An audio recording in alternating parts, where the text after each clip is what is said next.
Let's get a sense now of the atmosphere in Rio de Janeiro. Reporter Constance Malleret joins us live now from there. Constance, thanks for being on the programme.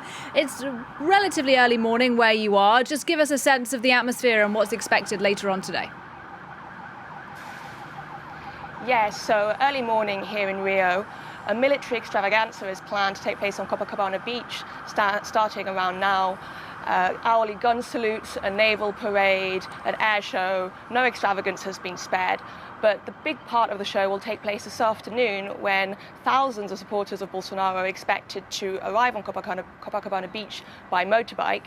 The president himself will be flying in from Brasilia around lunchtime and address his supporters on the beach.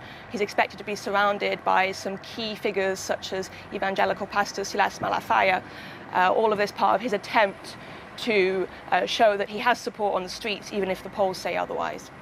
And Constance, we're looking now at live images of the president who is currently in Brasilia before he arrives where you are in Rio. And there has been some concern that there could actually be violence today that would overshadow the festivities. Tell us a bit about those concerns and where they're coming from. Yes, absolutely.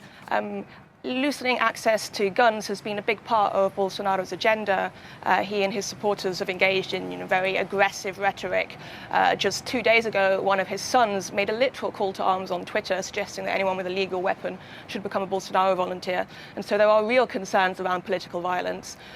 In response to this, the Supreme Court has suspended measures which make it easier to buy firearms. Security has been reinforced around key buildings, especially in Brasilia, key government buildings.